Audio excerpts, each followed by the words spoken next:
오늘 이게 다 바쁜 시간에 귀한 시간 내주셔서 감사드리고 여러분들의 그 금쪽 같은 시간이 알차다. 돌아가실 때는 가슴에 그득한 체험이 있는 그런 강의가 될 수 있도록 노력하겠습니다. 바다 한번 보시겠어요? 창너머 바다 보이시죠? 네. 어떠세요? 좋아요. 좋죠? 저는 여러분들의 그 일렁이는 열정 같아서 참 좋습니다. 네, 이 가을 나는 시도 짓고 낭송도 한다.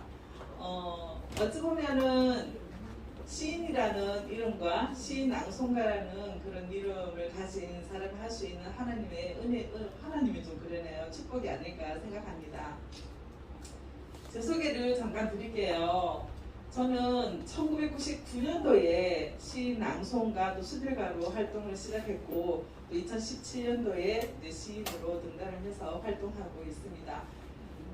이 땅에 시인 낭송이 보급되기 될 즈음에 씨앗을 뿌리느라 무슨 노력을 많이 했던 사람 중에 한 사람이라고 나름 자긍심과 자부심을 가지고 있습니다. 오늘 이제 9월, 10월, 11월 3회에 걸쳐서 이 특강을 진행할 텐데요. 1회에 대해서 잠시 두 분 참가하시고 오늘 여러분과 함께 할 강의 내용은 시를 먼저 이해하고 특징과 활용 그리고 시작 기법이 여러 가지가 있는데 그 중에서도 직유법과 은유법 그리고 여러분들이 이 바다를 보면서 편안하게 시를 한번 티카시를 지어보도록 하겠습니다. 그리고 낭송 중에서도 가장 기초가 되는데 낭송에는 3요소가 있습니다.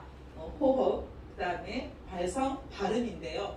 그 중에서도 호흡은 우리 몸 신체에 비유하자면 뼈대에 해당한다고 할 수 있습니다. 그만큼 호흡이 탄탄하고 근육이 있어야 좋은 낭송을 할 수 있고 또 건강을 유지할 수 있습니다. 그래서 깊이 들어가기는 좀 어렵겠지만 그래도 기본적인 활동 연습 이런 부분을 한번 해보고 여러분들의 그 지은 시를 발표해 보도록 하겠습니다. 자, 영덕 씨 시는 뭘까요? 시가 뭐라고 생각해? 이러면 너무 어렵죠, 그죠? 이론적인 시로는 원목 구어다. 나무에 올라 고리를 구하듯이 불가능한 일을 하려고 한다는 뜻입니다. 예술 분야가 모든 예술 분야가 그렇듯이 정답은 없습니다. 그러나 경험하신 분들 중에서 여러분들도 잘 알고 계시는 나태주 시인 아시죠? 분이 하신 말씀 중에 시란 경험하는 속에서 생기는 감정 그러니까 다시 말하면 우리들의 생활이라고 할 수 있습니다. 그 생활을 시어로 표현을 했다고 하면 되겠죠. 그리고 감정을 언어로 바꿔서 기록한 것. 이렇게 하면 시는 그냥 했을 때 너무 어려운데 좀 쉽게 와닿나요? 가까이 와닿죠? 그리고 여러분들이 좋아하시는 정호승 시. 네, 며칠 뒤에 울산에도 오신다고 합니다. 마음을 글로 표현하는 것. 시란 마음을 글로 표현하는 것. 이렇게 이 두 분의 말씀을 들으면 나 시 금방 쓸 수 있을 것 같죠? 그래서 절대 어렵지 않습니다. 자, 나태주 시인이 쓴 경험에서 얻은 시입니다. 자, 우리가 이 마음의 그 근육을 조금 깨우는 의미에서 다 같이 소리를 내서 한번 편하게 읽어볼까요? 자, 시작. 나무 나태주 너의 허락도 없이 너에게 너무 많은 마음을 주어버리고 너에게 너무 많은 마음을 뺏겨버리고 그 마음 거두어들이지 못하고 바람 부는 들판 끝에 서서 나는 오늘도 이렇게 슬퍼하고 있다. 나무 되어 울고 있다. 이 나무는 여러분들이죠. 그렇지 않습니까?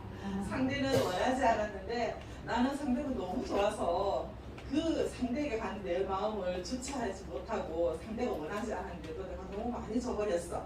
또는 뺏겨버리고 그러다가 혼자 또 슬퍼하고 또 그리워했다가 하는 이런 경험들은 우리가 삶을 살아가면서 누구나 경험을 했지 않았을까 싶습니다.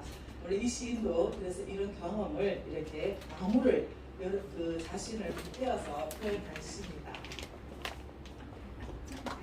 이렇게 시의 종류 이론으로 들어가면 조금 딱딱하게 느껴질 수도 있지만 사실 기본적으로 시 창작 수업을 들었다 하면 또 기본적으로는 알고 계셔야 될 것 같죠. 그래서 세 가지로 분류를 했습니다. 리듬의 특징에 따른 분류. 우리 그 학교 다닐 때 국어 시간에 많이 들었잖아요, 그죠? 정형시, 자유시, 상무시. 그 자유롭게 쓰고 형식이 있고 사무시는 이렇게 일기처럼 또는 문장으로 표현한 시입니다. 그리고 시의 형식에 따른 분류는 서정시, 서사시. 서사는 어떤 역사적인 부분이나 내용을 무게 있게 다룬 그런 내용입니다. 극시 같은 경우는 시를 시 연극처럼 이렇게 하는 것입니다. 또 시의 소재에 따라서는 사랑, 애정시, 전쟁시, 전원시, 자연을 소재로 한 시. 이 외에도 사실은 더 여러 가지가 있지만 오늘은 너무 많이 하면 복잡해지니까 여기에 집약하도록 하겠습니다. 자, 시는 근본적으로 표현하고자 하는 정서와 그것을 균형 있게 다스리는 지적 능력이 함께 갖추어져야 좋은 시를 쓸 수 있다고 합니다. 그러려면 지적 능력이라 하면 하루아침에 되지는 않겠죠. 여러분들이 생활 속에서 항상 시를 가까이 하고 좋아하는 마음이 있어야 이 지적 능력이라는 부분과 이꼬르 가갈 것이라고 생각합니다. 시의 요소, 시를 이루는 구성 요소는 뭐가 있을까요? 잘 아시죠? 시어, 그죠? 시에 사용되는 말이고요. 행은 우리가 문장으로 하면 한 줄, 두 줄 이렇게 표현을 하죠. 근데 시에서는 1행, 2행, 3행 이렇게 표현을 합니다. 그리고 행과 행이 모이면 뭐가 돼요? 연이 됩니다. 그죠? 연과 연 사이에는 문장으로 따지면 연은 한 단락이라고 할 수 있겠죠. 이 단락과 단락 또는 연과 연 사이에는 간격을 씁니다. 그리고 시에는 운율이 있어야 돼요. 그래서 우리가 운문이라고 합니다. 운율이라 말이 이어질 때 리듬도 들어가고 가락을 말하는 거죠. 우리 민족은 흥이 좋은 민족이라고 합니다. 그런데 우리가 시를 사랑하는 이유성의 개인적인 생각입니다만은 이런 시에 운율이 들어가 있지 않을까 하는 생각을 합니다. 내용적인 요소를 보면 소재와 주제와 심상이 있는데요. 소재는 여러분 다 아시죠, 그죠? 오늘 내가 뭘 할 건데 요리를 할 거면 요리에 주제가 있고 김치찌개를 한다. 그러면 김치찌개를 하기 위해서는 재료가 뭐가 필요할까? 이렇게 생각하시면 되겠죠. 그런데 주제는 김치찌개를 내가 왜 하려고 할까? 뭐 때문에? 이렇게 생각하면 주제가 쉽게 좀 이해가 되실 것 같습니다. 그런데 심상, 시를 읽을 때 떠오르는 소리나 모양, 냄새 또는 이런 것들을 의성어, 태어 뭐 이렇게 또 표현을 할 수가 있습니다.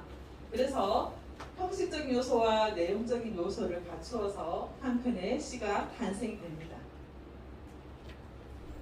시의 수사법은 비유법도 있는데 그 대표적으로 비유법 안에는 또 6가지 이런 수사법이 있는데 오늘은 가장 많이 쓰이는 그 지구법과 은유법에 대해서 한번 여러분들과 나눠보겠습니다. 이 자리에는 시 낭송가도 계시고 또 아주 훌륭하신 수필가 시인 제가 아는 분을 보니까 작가분들이 많으세요. 낭송가분들도 제로 계시고 또 사진 작가도 계시고 그래서 저에게는 어찌 보면 좀 긴장될 수도 있는 자리인데 아는 분 앞에서는 사실 더 긴장됩니다. 그런데 제가 마음 편하게 하기 위해서 혹시나 저거 아닌데 라는 생각보다는 이런 다른 모습도 있구나 하고 좀 편하게 이해를 해주시면 감사드리겠습니다. 자, 지구법은 우리가 잘 알고 계시죠?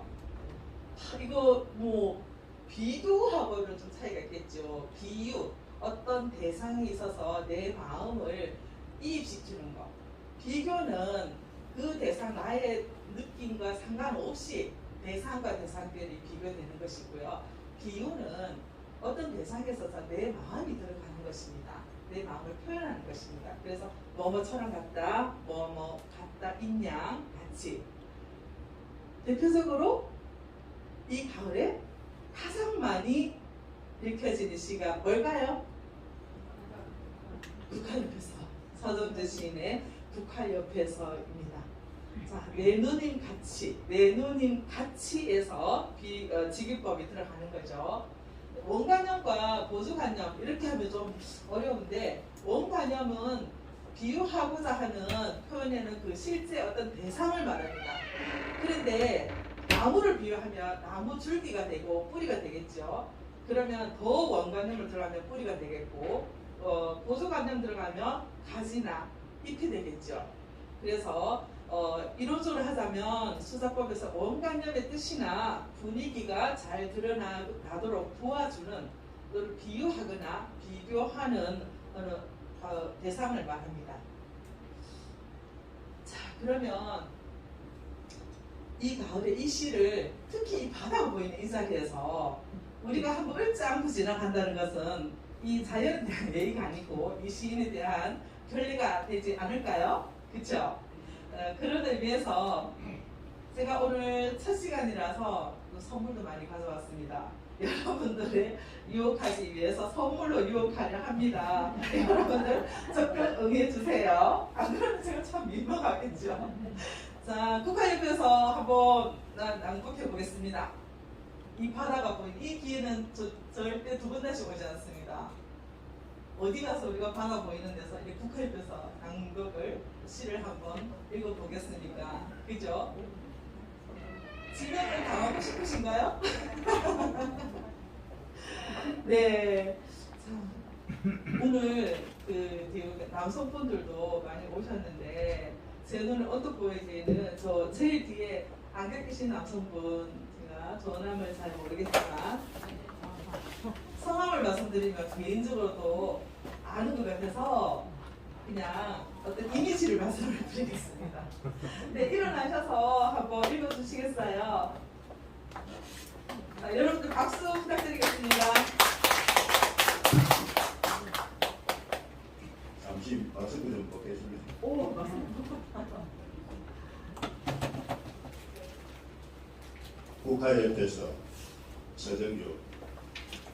한 송이의 국화꽃을 피우기 위해 봄부터 소쩍새는 그렇게 울었나 보다. 한 송이 국화꽃을 피우기 위해 천둥은 먹구름 속에서 또 그렇게 울었나 보다. 그리고 아쉬움에 가슴 조이던 먼 젊음의 뒤안길에서 언제나 돌아와 거울 앞에 선 내 눈이같이 생긴 꽃이여, 노란 내 꽃잎이 피려고 간밤엔 무서리가 저리 내리고 내게는 잠도 오지 않았나 보다. 감사합니다. 목소리가 너무 멋있습니다. 자, 이 책은 제가 그 시어시학 동인으로 활동하고 있는데 1년에 한 번씩 작품집을 냅니다. 그런데 뭐 제 시는 졸작이지만 시어시학으로 등단한 시인들은 굉장한 자부심을 가지고 있습니다. 그래서 그 아주 뭐 수준이라는 표현을 좀 해도 될지 모르겠는데 아주 좋은 시들로 엮어져 있는 시를 선물로 드리겠습니다. 감사합니다. 감사합니다. 아까 시공법 선생님. 네, 아마 선생님께는 의미 부여를 하자면 굉장히 특별한 일생에 굉장히 특별한 시간이 되지 않았을까 생각합니다. 그래도 우리가 앞에 대표로 한번 낭독을 하셨지만 다 같이 한번 낭독하고 가겠습니다. 자, 시작. 국화 옆에서 서정주. 하나, 둘, 셋. 한 송이의 국화꽃을 피우기 위해 봄부터 소쩍새는 그렇게 울었나 보다. 하나, 둘, 셋. 한 송이의 국화꽃을 피우기 위해 천둥은 먹구름 속에서 또 그렇게 흐른다 보다. 그리고 아쉬움에 가슴 조이던 먼 젊음의 귀향길에서 이제는 돌아와 거울 앞에 선 내 누님같이 생긴 꽃이여, 노란 내 꽃잎이 피려고 간밤엔 무서리가 저리 내리고 내게는 잠도 오지 않는다. 네, 수고하셨습니다. 여러분 스스로 박수 보내주시고요. 고맙습니다. 너무 여기서 보니까 여러분들은 한 분 한 분 앞으로 보고 계시지만 저는 마주 보고 있잖아요. 그런데 굉장히 좀 감동적인 모습들이에요. 잘 하셨습니다. 자, 그리고 수사법, 지급법 다음에 은유법을 보겠는데요. 은유법은 여러분들도 잘 아시죠? 학교 다닐 때 우리 정말 이거 많이 배웠잖아요. A는 B다. 그죠? 원관념과 보조관념이 비교형의 부사나 어미 밑에 어미 또는 조사에 도움 없이 연결되어 의미의 전이와 새로운 의미를 환기하는 기법입니다. 그래서 우리가 말하는 A는 B다 라는 식으로 표현을 하는데요. 자, 무엇은 무엇이다. 대표적으로 보면은 문장을 봤을 때는 침묵은 금이다. 그래서 원관념은 침묵이 되고 보조관념은 금이 되는 거죠. 그런데 사실상 이렇게 딱히 이것은 이것이다 라는 표현은 하지는 않지만 지금은 또 시도 그 시대의 흐름을 반영하지 않을 수가 없습니다.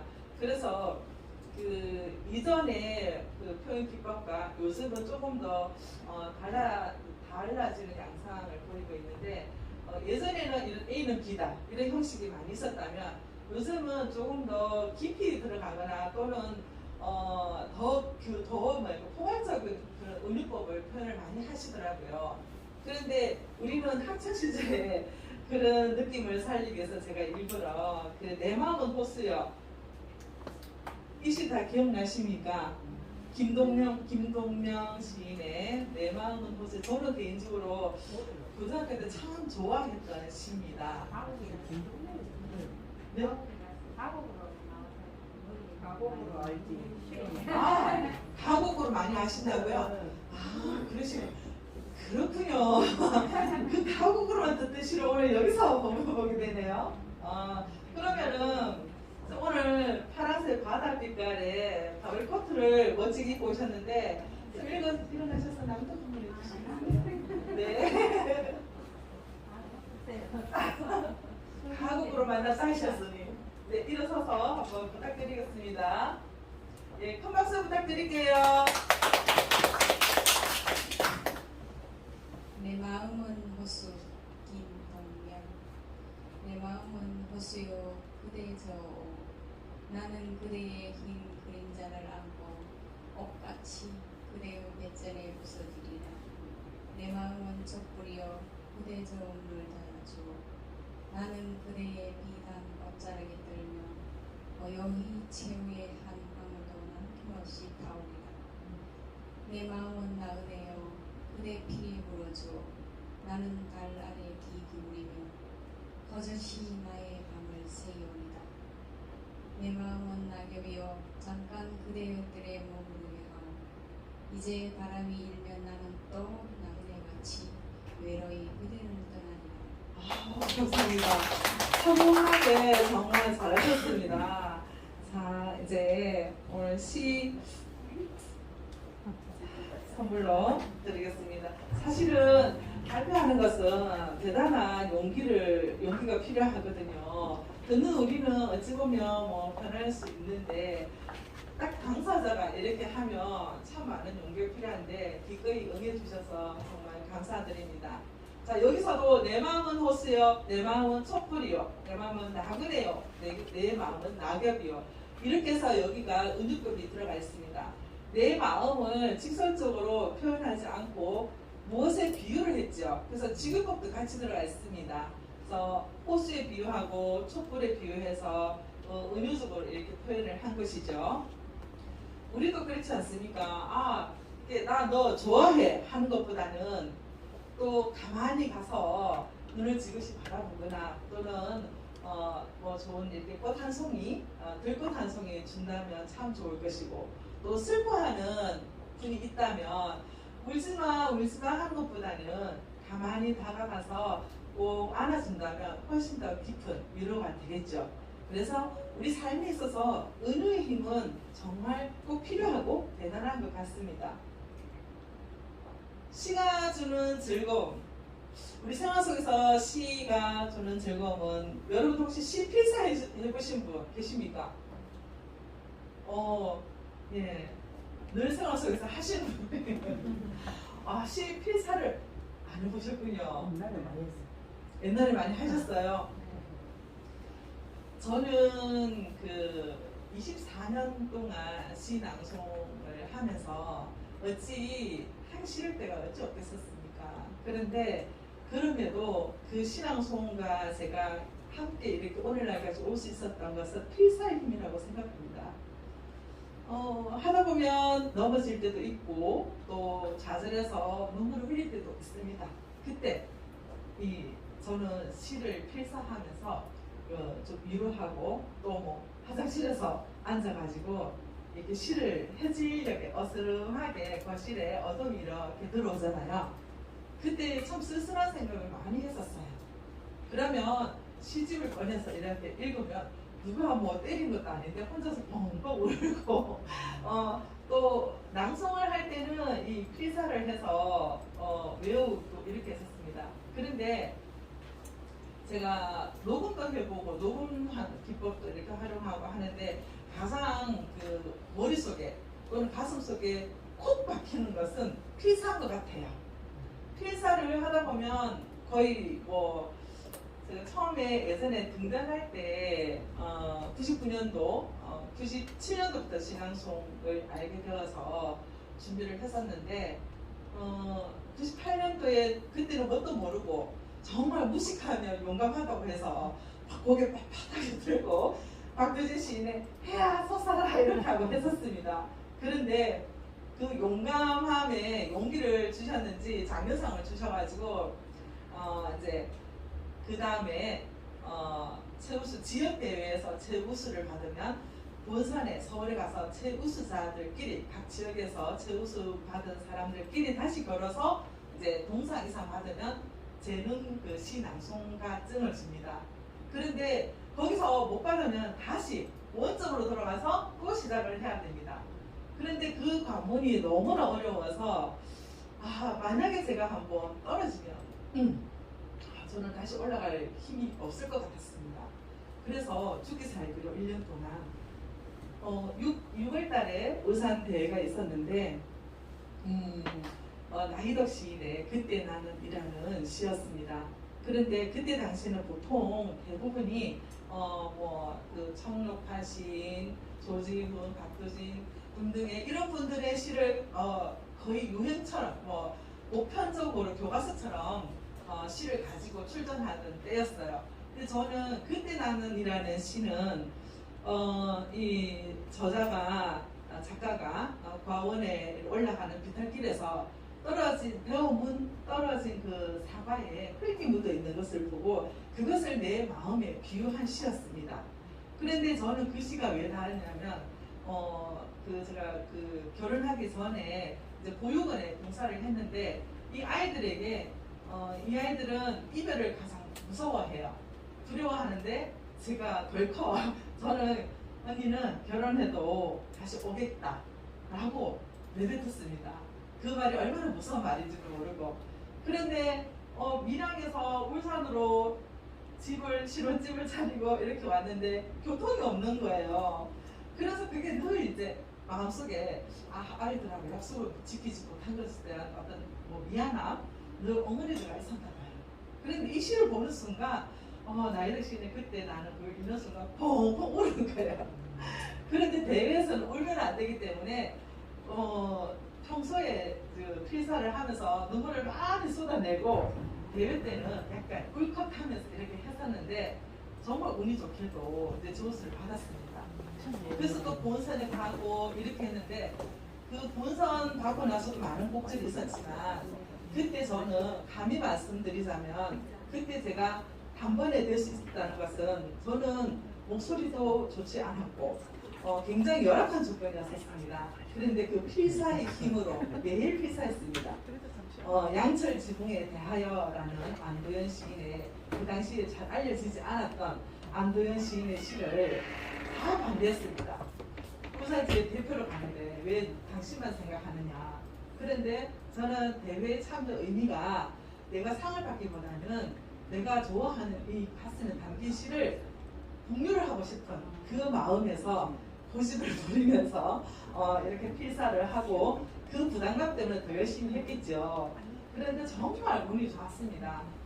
그래서 감히 말씀드리지만 필사의 힘은 저렇게 대단하더라고요. 근데 이게 한 글자 한 글자 쓰다 보면 나중에 이 글자가 정말 살아서 움직여요. 이 흙이라는 글자가 이렇게 생겼나? 너무 낯설 때가 있습니다. 그런 고비를 넘기고 하다 보면 그 시가 내 마음에 담기는 것이 아니라 새겨지더라고요. 그래서 많은 위로가 되고 큰 힘이 되기 때문에 여러분들께도 꼭 필사의 경험을 강조드리겠습니다. 보내드릴 텐데요. 자, 이렇게 요즘은 시집도 필사면을 따로 줍니다. 그래서 필사 시집이 많이 나옵니다. 선물하기도 참 좋고요. 그래서 한번 꼭 해보시길 바라고, 또 캘리그라피로도 이렇게 활용을 많이 하고 있는데, 이렇게 서서 선물을 준다면 굉장히 감동을 받겠죠. 자, 요즘은 디카시도 또는 스마트 휴대폰으로 사진도 많이 찍고 하잖아요. 그 속에서 또 이렇게 편집도 가능하기 때문에 선물을 저 같은 경우도 그렇게 참 많이 합니다. 영린이라는 시인데 이 사진 속의 대상은 뭘까요?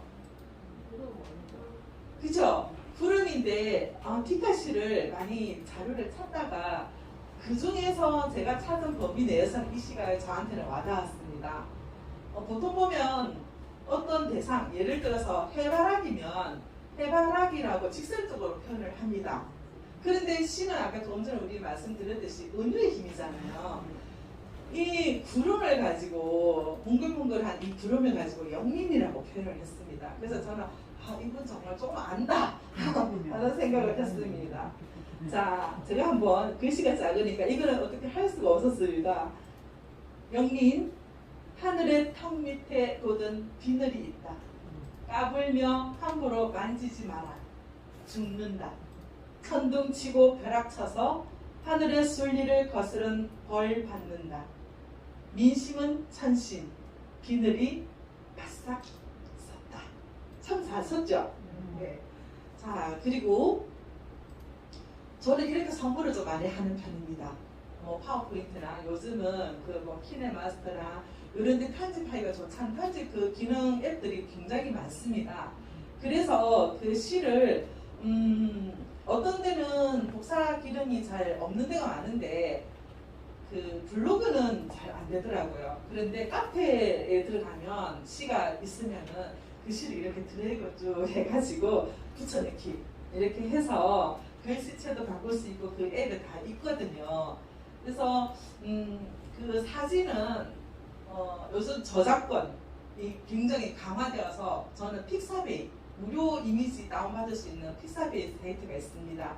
그 사이트에는 무료로 여러분들이 마음껏 활용하실 수가 있어요. 그래서 휴대폰에 그 픽사베이라는 그런 그 파일 이름을 만들어서 모아 놓습니다. 그래서 거기에 또 맞는 시를 이렇게 넣어서 선물을 합니다. 이런 시 선물을 받는다면 하루가 참 윤기가 쫄로 하겠죠. 그리고 시 읽는 기쁨. 시 읽는 기쁨. 아까 여러분들 체험해 보셨지만 시가 내 마음속에 담겨 있는 사람과 그렇지 않은 사람과의 그 차이는 눈빛에서 다릅니다. 눈빛이 굉장히 부드럽고 밝고 환합니다. 그런데 시를 모르는 데서 다 부정적인 건 아니지만 안타까운 그 개념에서 말씀을 드리자면 시가 주는 기쁨 또는 시를 읽는 기쁨이 그만큼 크다는 것입니다. 그래서 여러분들의 마음에 활기나 생기를 돋우고 싶다면 시집이나 시를 한번 마음속에 소리내서 또는 마음속에 담아보시기를 권해드립니다. 자, 시의 특성에는 어떤 것이 있을까요? 시 하면 뭐가 생각납니까? 짧다. 함축적이다. 오, 박수 보내주세요. 네, 대단하십니다. 자, 그리고 함축적이고요. 시적차, 성찰을 전달합니다. 그리고 뭐가 있어요? 운율이 있습니다. 아까 말씀드렸듯이 리듬이 살아있어야 되겠죠. 그리고 심상, 이미지가 중요합니다. 시 속에 시를 읽는데 이런 이미지, 그림이 그려진다. 그러면 굉장히 좋은 시겠죠. 그리고 비유, 상징 이런 것들을 형상화합니다. 자, 그럼 저는 개인적으로 이 시를 굉장히 좋아합니다. 울기도 많이 옵니다. 누가 뭐라 하지 않는데도. 자, 그런데 오늘 이런 바닷가에서 이렇게 좋은 곳에서 여러분들 그런 한 분 한 분의 일생을 만나게 장을 열어주신 고은희 관장님을 모시고 우리 박수도 한번 보내드리고 목소리도 한번 듣고 하겠습니다. 관장님. 네. 토닥토닥 김재진. 나는 너를 토닥거리고 너는 나를 토닥거린다. 삶이 자꾸 아프다고 말하고 너는 자꾸 괜찮다고 말한다. 바람이 불어도 괜찮다. 혼자 있어도 괜찮다. 너는 자꾸 토닥거린다. 나도 자꾸 토닥거린다. 다 지나간다고, 다 지나갈 거라고 토닥거리다가 잠든다. 와, 박수. 아시는데요? 관장님 그 낭독하는 거 제가 오랜 세월, 저희 한 20몇 년 됐습니다. 처음 봤습니다. 이렇게 잘하시는 줄 몰랐습니다. 역시 관장님 수필 가신 걸 아십니까 혹시? 글을 쓰시니까 더 조금 잘 이해를 하시는 것 같습니다. 이 시는 여러분 이미지가 그려집니까? 위로가 됩니까? 네. 위로가 많이 되는 시라고 생각합니다.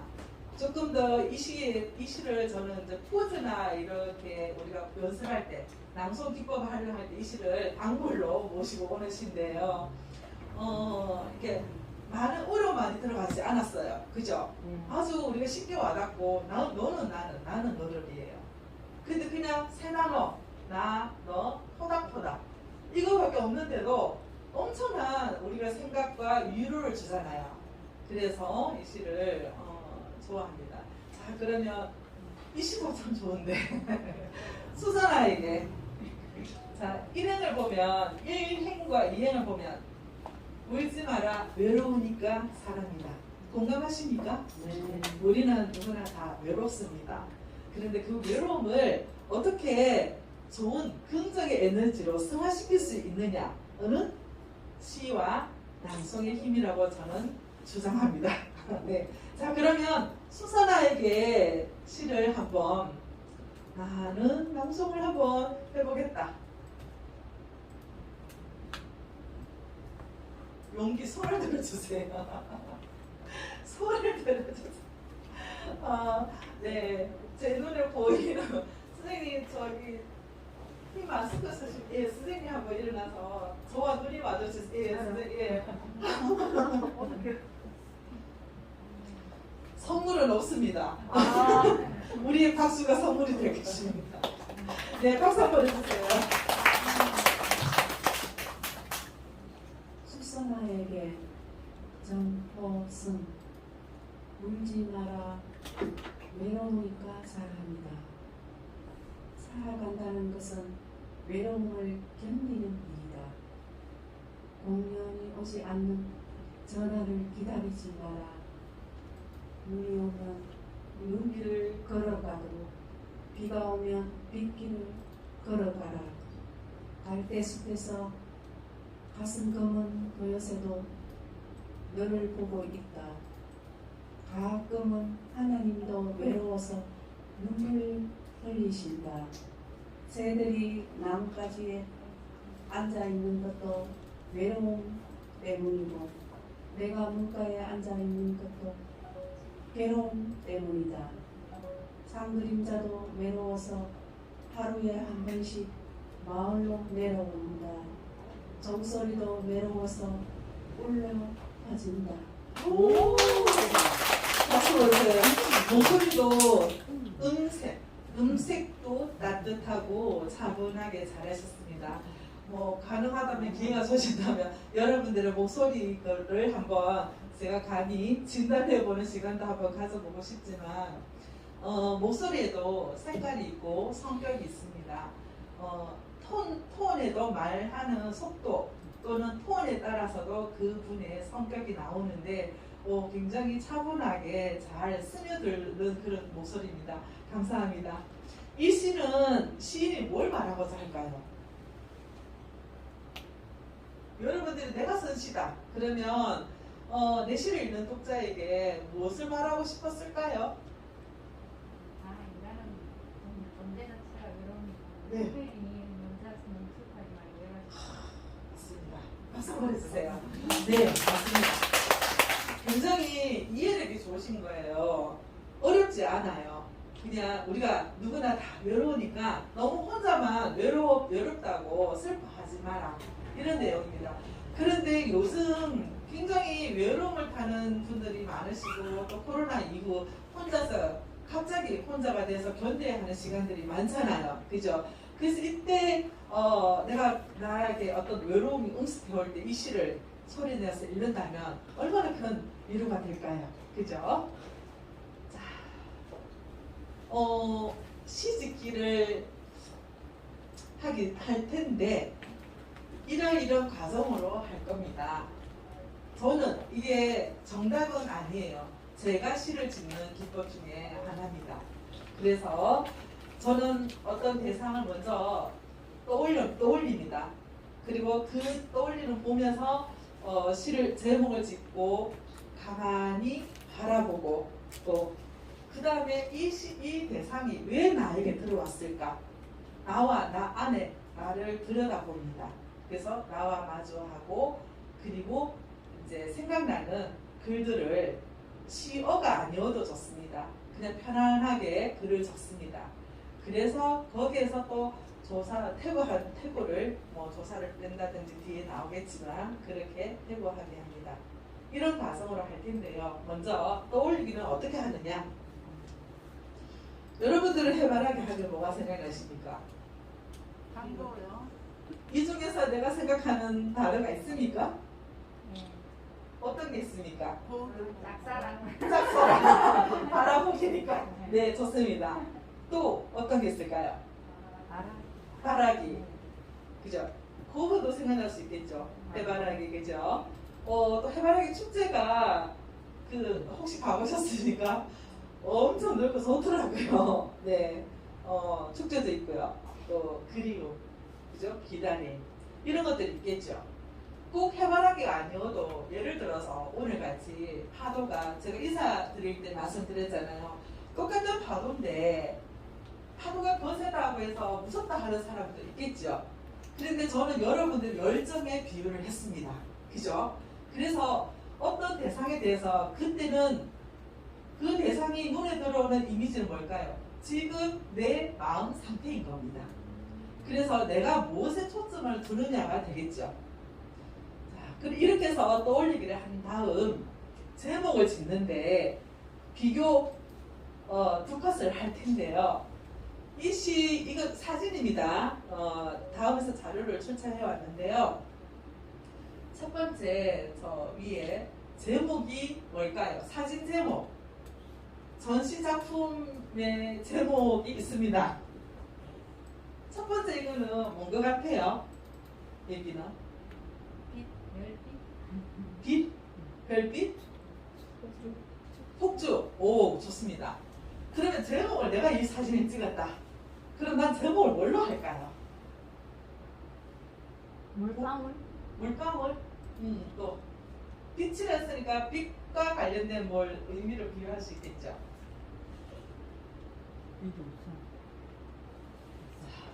네, 좀 쉽게 표현을 한 것 같은데요. 그래서 빛의 미라고 이 작가는 제목을 지었습니다. 자, 두 번째 우리 이 초록색이 보이는 여기는 어떤 느낌이에요? 다랭이. 다랑이.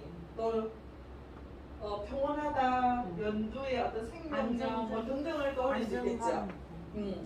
네, 이 작가는 전원이라고 제목을 지었습니다.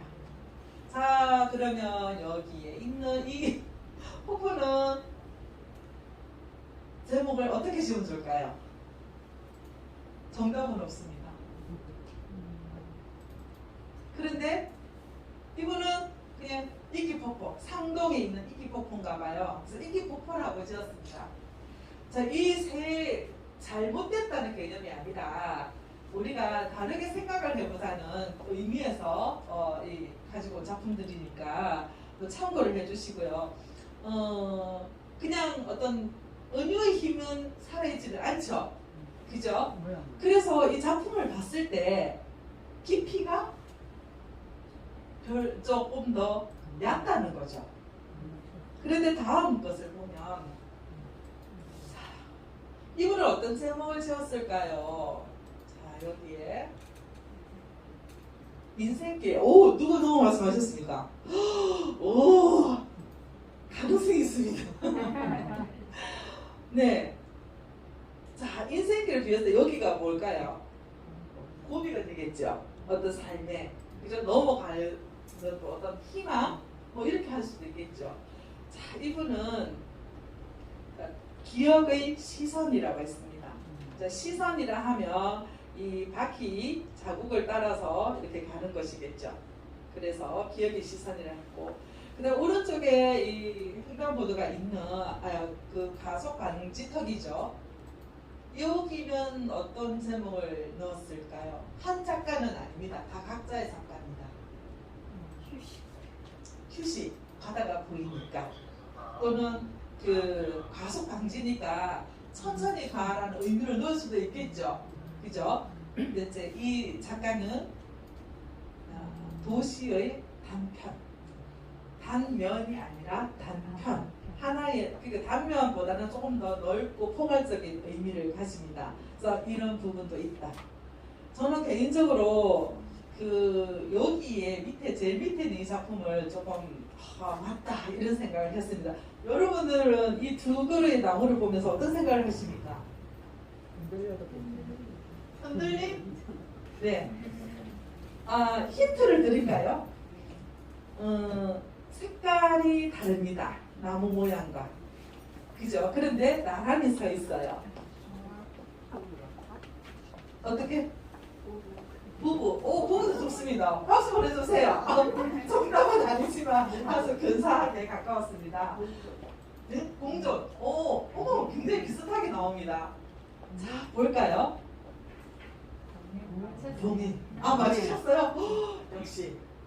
왜냐하면 참 설득력이 있었습니다. 서로 다른 너와 내가 나란히 서서 가는 동행. 이렇게 만약에 여러분들이 시를 읽었다면 이렇게 시를 사진을 찍으면 이렇게 시를 제목을 짓지 않을까요? 그래서 저는 사진을 찍는 분들께는 시를 꼭 읽으라고 권해드립니다. 왜냐하면 거기에는 사유의 숲이 있습니다. 시집 속에는. 그런데 작품은 너무 좋은데 제목이 너무 좀 가깝게 들어가지 못하는 시가 제목을 하면 얼마나 안타까울까요? 그죠? 최근에도 얼마 전에 어떤 그 숲을 봤는데 그 오세영 시인의 원시라는 시를 그분들이 보았다면 저는 딱 그 작품을 보는 순간 원시라고 했거든요. 그런데 이분이 내가 그 얘기를 하고 싶었어 라고 말씀하시는 거예요. 그런데 이분은 깊은 숲이라고 제목을 지었거든요. 그래서 시의 힘이 이렇게 큽니다. 자, 이 내용 많은 분들이 아시죠? 자, 메밀꽃 필 무렵에 가장 제가 개인적으로 좋아하는 문장입니다. 자, 앞에 계시는 아주 열심히 들어주시는 선생님 한번 읽어주시겠어요?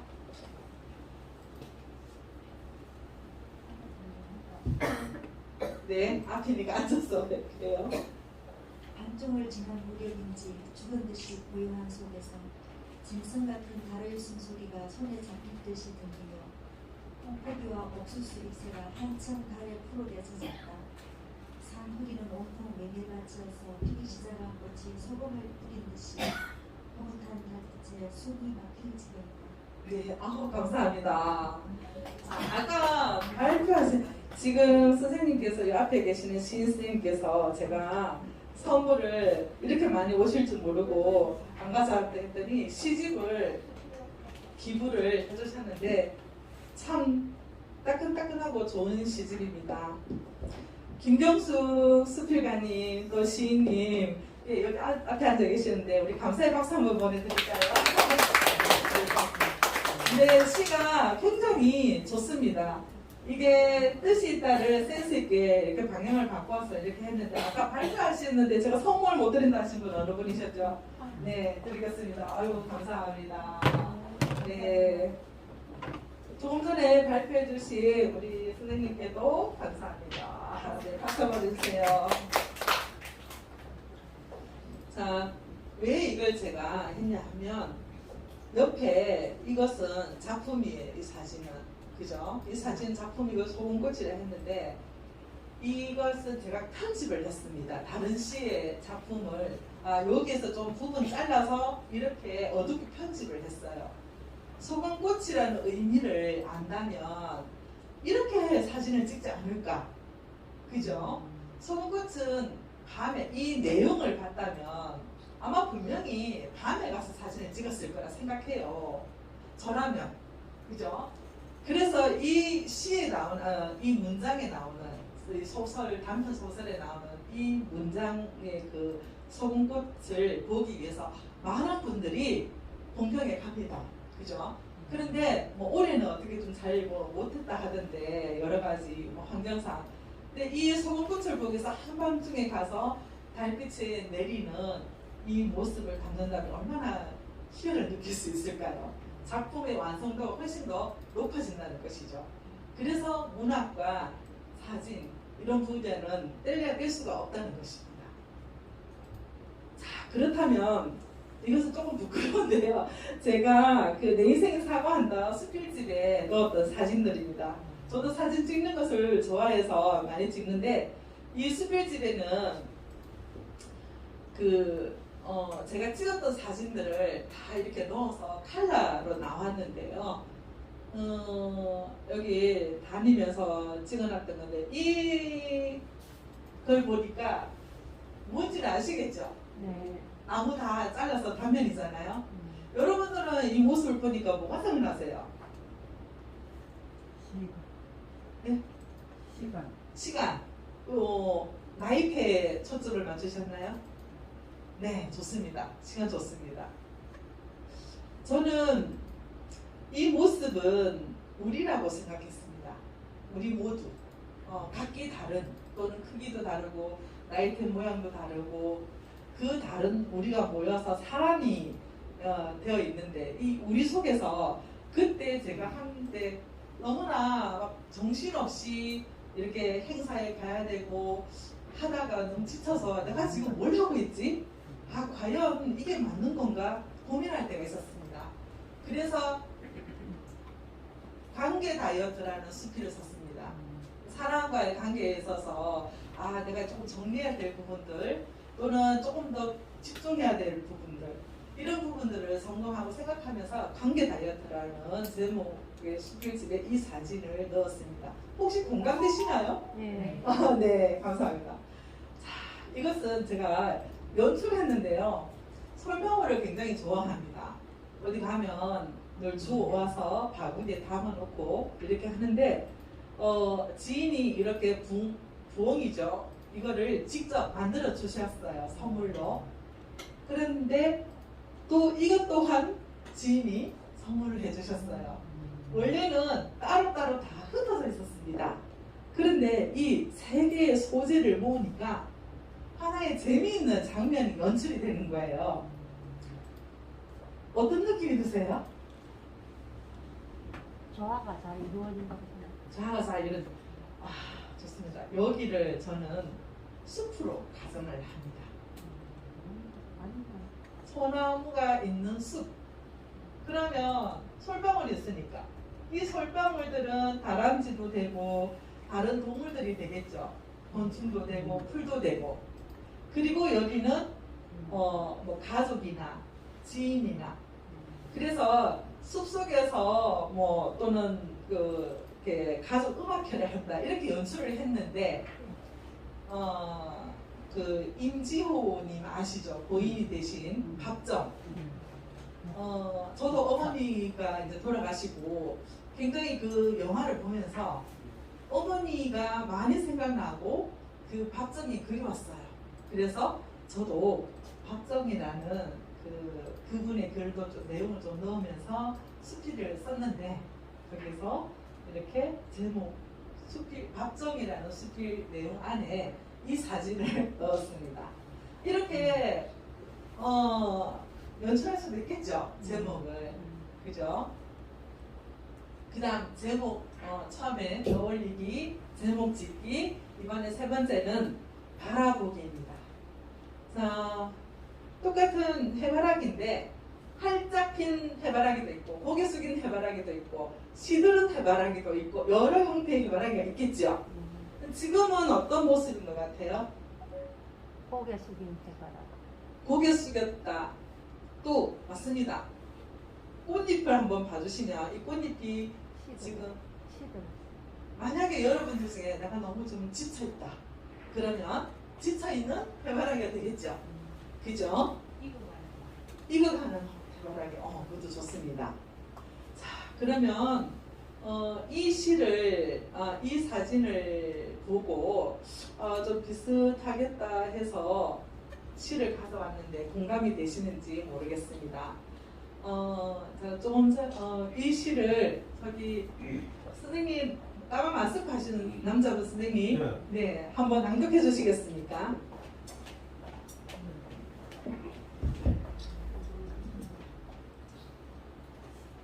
해바라기 얼굴 윤동주.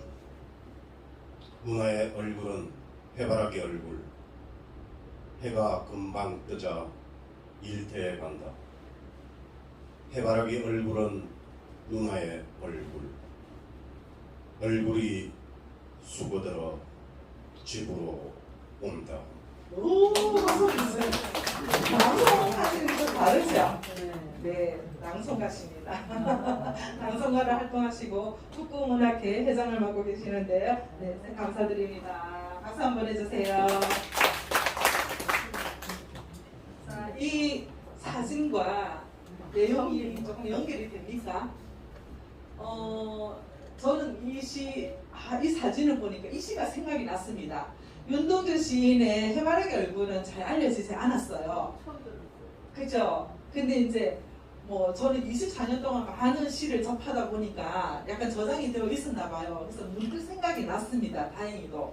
그래서 이 모습하고 너무 맞다. 저는 개인적으로 그렇게 생각을 해서 했는데 누나의 얼굴은 갈 때는 눈만 뜨면 일터로 갔다가 또 해가 져서 다 이렇게 수그러들어서 이렇게 돌아오는 누나의 모습이 안타까운 윤동주 시인의 마음을 해바라기를 대신해서 표현한 것이라고 볼 수 있겠죠. 자, 점점 여러분들의 마음이 깊어지고 있습니까? 네, 자 그럼 네 번째 나와 마주하기입니다. 조금 전에 아까 말씀드렸듯이 왜 그 대상이 나한테 들어왔을까? 그러면 지금 내 마음 상태가 그 대상을 그를 보고 있기 때문이죠. 그러면 그의 어떤 모습?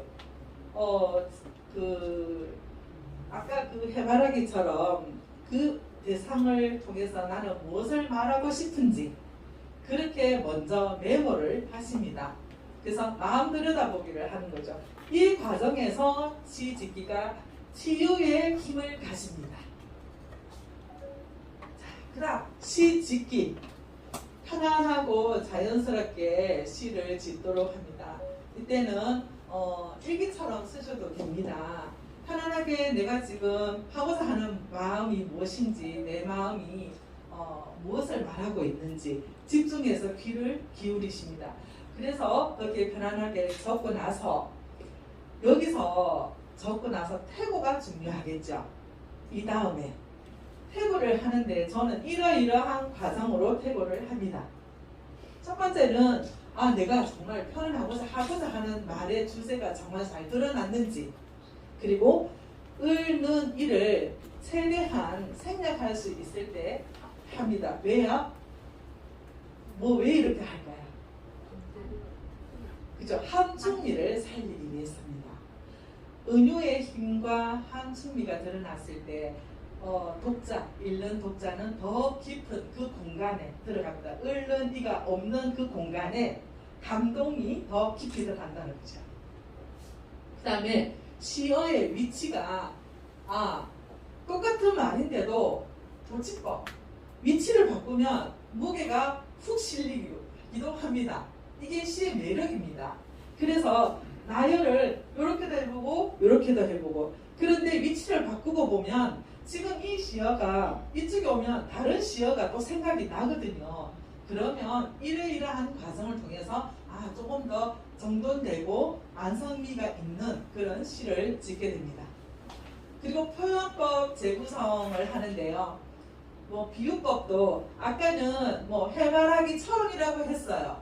그런데 위치를 바꾸고 시를 전체적으로 보니까 이거는 해바라기처럼이 아니라 해바라기 씨처럼, 해바라기 씨가 더 눈에 들어올 수도 있겠죠. 그리고 해바라기 꽃잎처럼, 또는 해바라기 줄기처럼, 해바라기 잎처럼, 또는 해바라기 잎인데 조금 더 깊이 들어가자면 잎이 아니라 잎의 모양이나 색깔이나 상태를 뭐처럼을 비유를 할 수도 있겠죠. 그렇게 되면 편안하게 좀 쉽게 시를 쓸 수 있습니다. 그리고 내가 클라이막스, 이 말은 정말 내가 꼭 하고 싶은데 한 번 더 넣거나 조금 더 강렬한 단어나 이런 단어를 넣어서 클라이막스, 강조법을 살립니다. 그리고 내가 읽었을 때 독자가 되어서 감동이 있거나 또는 공감이 되거나, 이때는 철저하게 내가 그런 작가가 아니라 독자가 되어야 됩니다.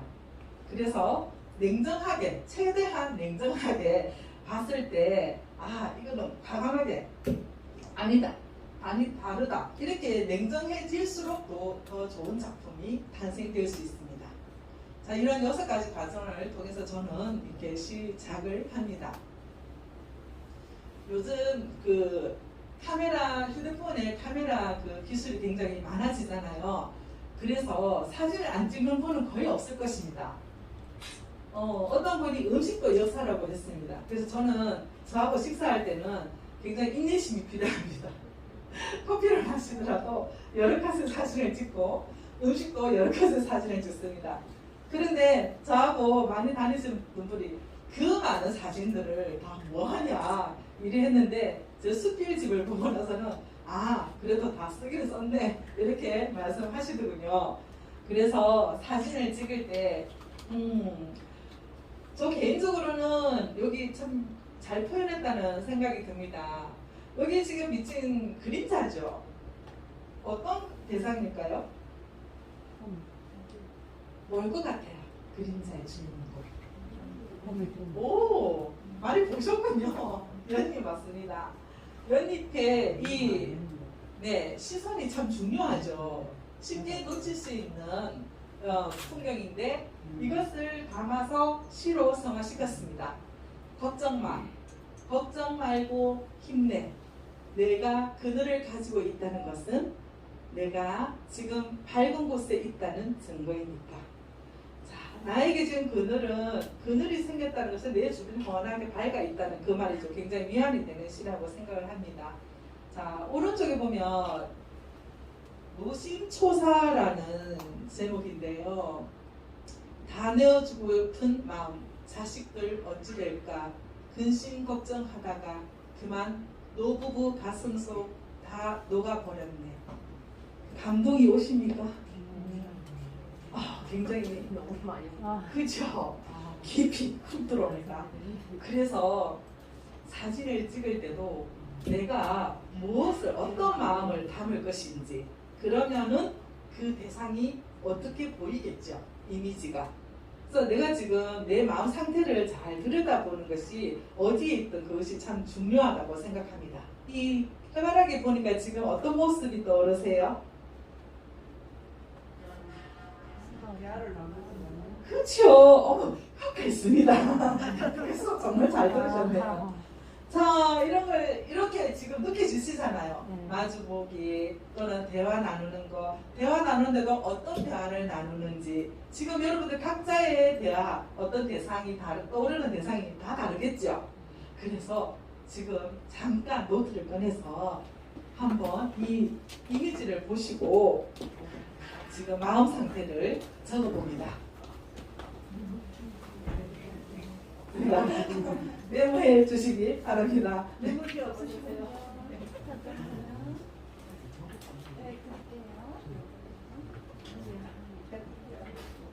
네요, 편하게. 시를 별로 써본 적이 없습니다.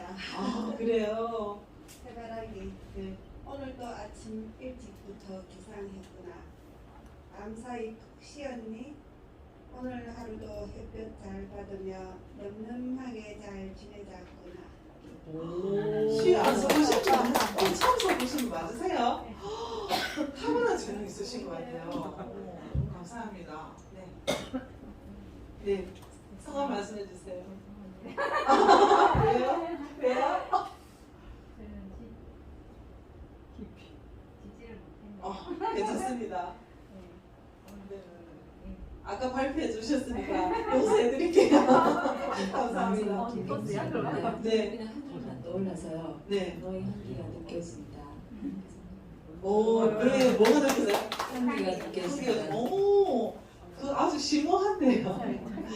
네. 그 좀 전에 말씀하신 그 김경수 선생님은 통도사 앞에 연다향 찻집을 운영하고 계십니다. 네, 통도사 가시면 아마 오늘 보신 분들은 뭐 차 한 잔 더 드리지 않을까요? 네, 감사합니다. 네, 옆에 선생님. 예, 반갑습니다. 저 울산 북구문학회 회장 우동훈입니다. 네. 제목 닮아가기. 나를 닮은 네가, 너를 닮은 내가, 평행선 마냥 달리는 시선. 가슴속 저만치 밀물처럼 다가오는 어느들의 합창. 내가 너를 바라볼수록, 너가 나를 바라볼수록 닮아가는 마음. 예. 와, 오, 너무 좋네요. 좋습니다. 이렇게 재능이 다들 있으시네요. 감사합니다. 네. 안녕하세요. 저는 차영자입니다. 반갑습니다. 어떤 일 하십니까? 예, 지금 백조로 쉬고 있습니다. 알바로 건대기록 조사원 하고 있습니다. 옛날 사진 있으면 저한테 연락 주시고 고맙겠습니다. 생계에 도움이 됩니다. 네, 그 우리 문화재 유물을 발굴하는 연구원으로 활동하고 계십니다. 단순하게 저는 찍어봤는데요. 네. 오늘은 많이 힘들었지. 더위도 참았기에 까만 보석 가득 채우고 나와 마주해주니 노란 모자가 더 이쁘구나. 이제는 쉬엄쉬엄 내 시를 채워가려 시작구나. 어머, 사이 까먹어서 배웠습니다. 너무 좋은데요. 예, 역시 또 수필가로서의 능력을 발휘하셨습니다. 네, 네. 우리 아버지는 이 소중한 분들을 만나게 진짜 내 인생의 하나 영광이고 행복입니다. 제가 또 우리 아들이 이제 유튜브 강사인데 유튜브에 해명 관계가 많이 들어갔습니다. 노래하고 기남소하고. 네. 예. 해명할님 네. TV 많이 봐주세요. 유수희 강사님 중에 참 내가 이런 일을 참 아유. 오늘 너무 행복합니다. 제가 감사드립니다. 해바라기 나는 너의 빛이요 너는 나의 강렬한 태양 오늘도 내일도 내 마음의 등불 우리란 이름으로 행복을 엮고 숨쉬는 순간까지 영혼을 담아놨어.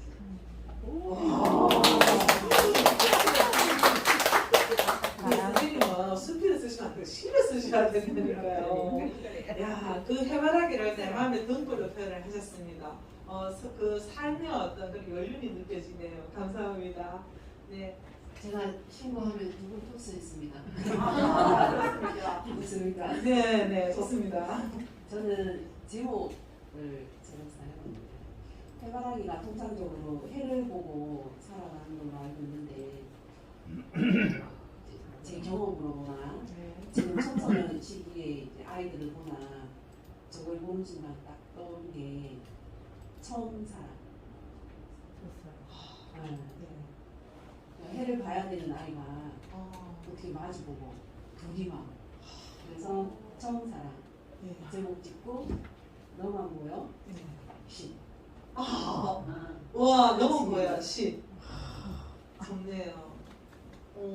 근데 이렇게 사실 대상을 보면 많은 말을 하고 싶잖아요. 그런데 시 짓기가 어려운 것이 이 많은 말을 함축하는 것이 정말 어려워요. 그런데 오늘 여기 이 자리에 계신 분은 이 짧은 시간에 이렇게 심오하고 많은 그 뛰어난 작품들을 발표를 해주시니 너무 감사합니다. 네, 여기는 그러니까 박영희 선생님은 또 사진 강사로 활동하고 계시는데 시 이렇게 또 잘 짓는 줄 몰랐습니다. 오늘 달리 보입니다. 네, 감사합니다. 네, 선생님.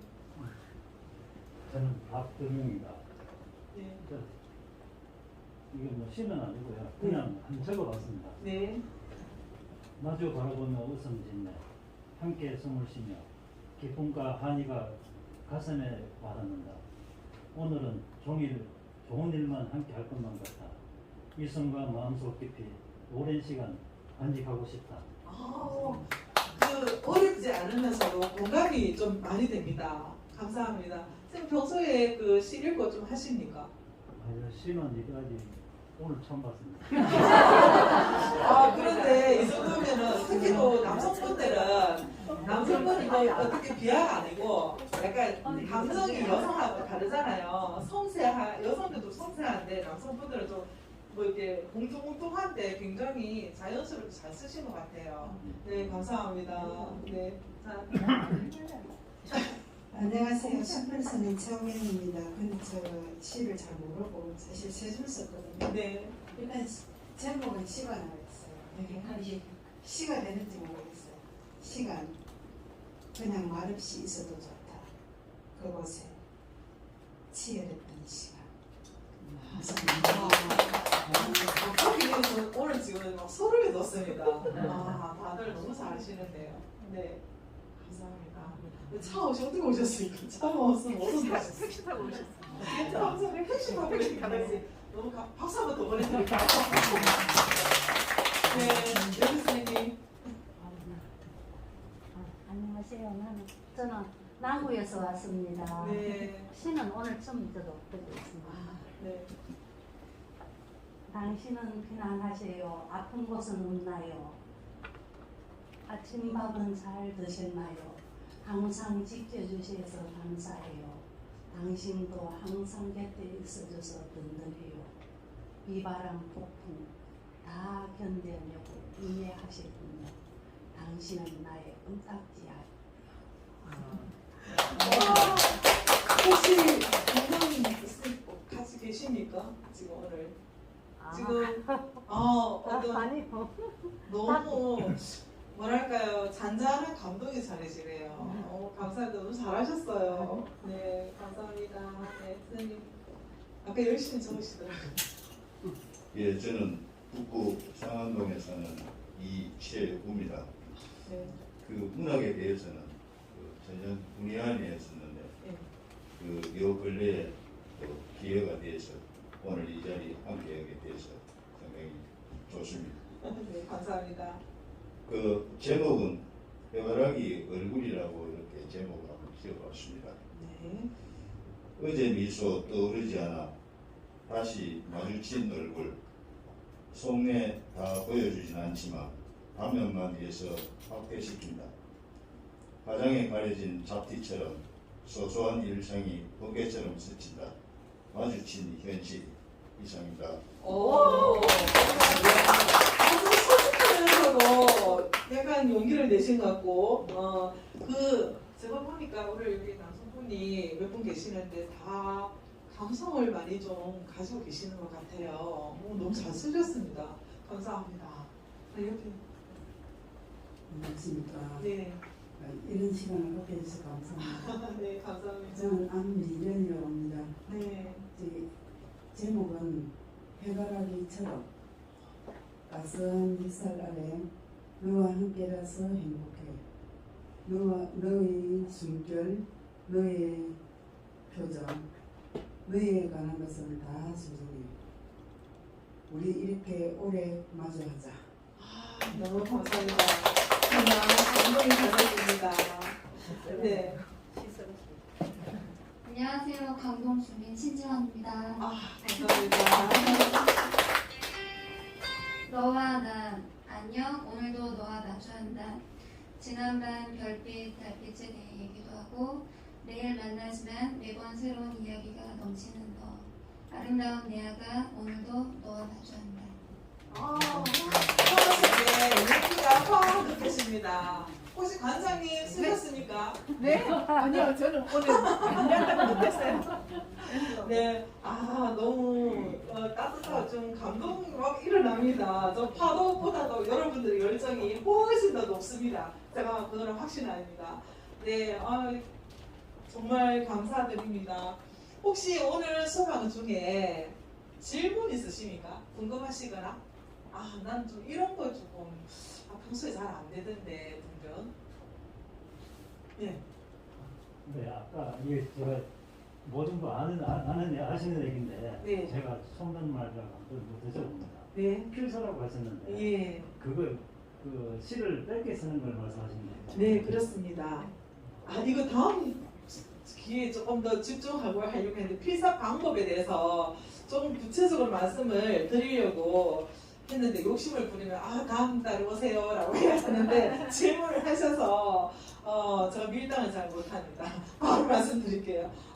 필사는 저는 그 필사 기법에 대해서 제가 그 어떤 열악한 조건에서 그거를 조금 더 이제 좋은 쪽으로 연습을 하다 보니까 이것을 아이들 동시낭송법 수업으로 개발을 해서 방과후 수업을 오랫동안 했었는데 효과는 굉장히 좋았고 어떤 방법으로 하냐 하면 시를 우리가 말하기와 띄어 말하기와 띄어 쓰기는 다릅니다.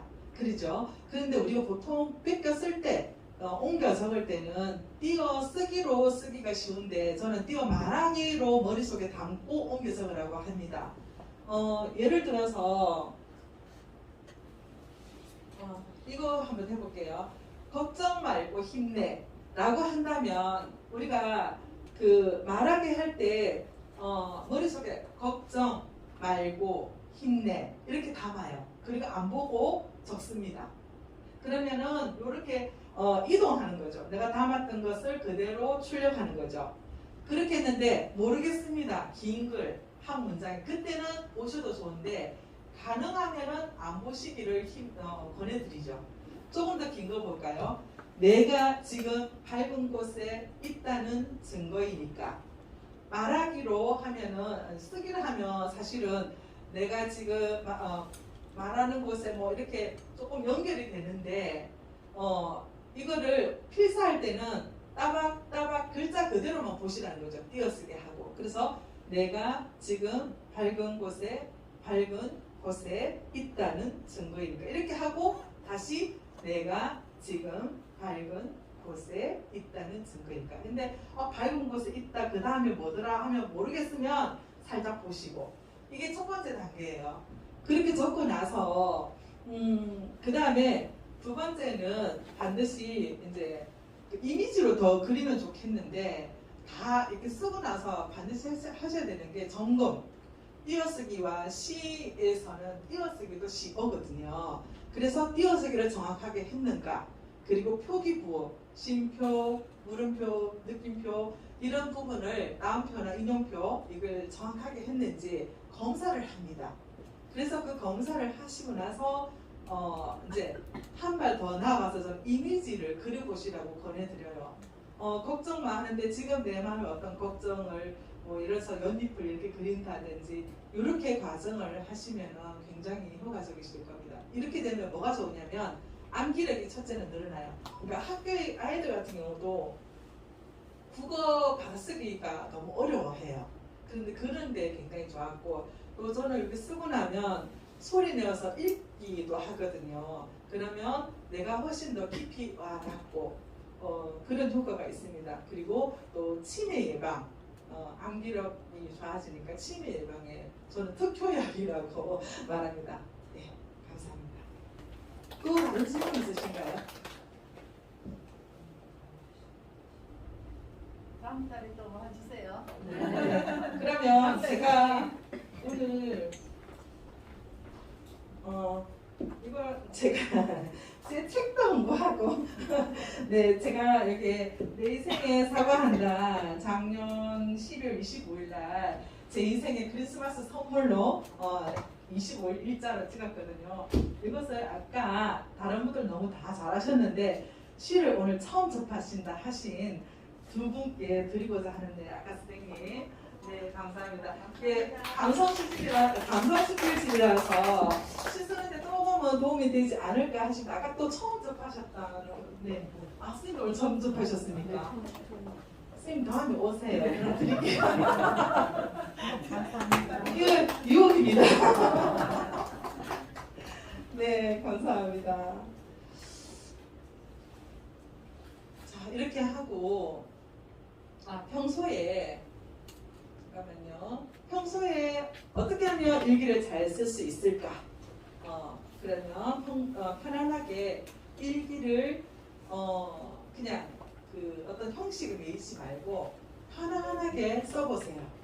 그리고 시를 소리 내어서 읽어보세요. 굉장한 치유 효과가 있습니다.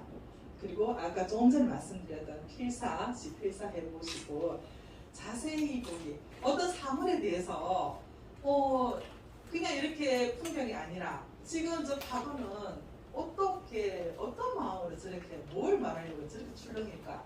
평소와 다르게. 또는 바닷가에 깨알같이 많은 그런 자갈들 중에서 한 자갈이 유난히 눈에 들어올 때가 있습니다. 그러면 그때 왜 그 돌이 그 색깔이 내 마음에 들어왔을까? 자세히 보시기를 권해드리고요. 조금 전에 말씀드린 의인화하기, 돌멩이 또 자갈에 내 마음을 이입을 시켜서 이거를 사람화 시키는 거죠. 어떤 대상화 시키는 거죠. 그리고 아까 이 메모 지금 오늘 이렇게 하셨던 것처럼 작은 수첩이나 메모를 들고 다녀서 생각은 정말 물과 같아서 금방 흘러가 버립니다.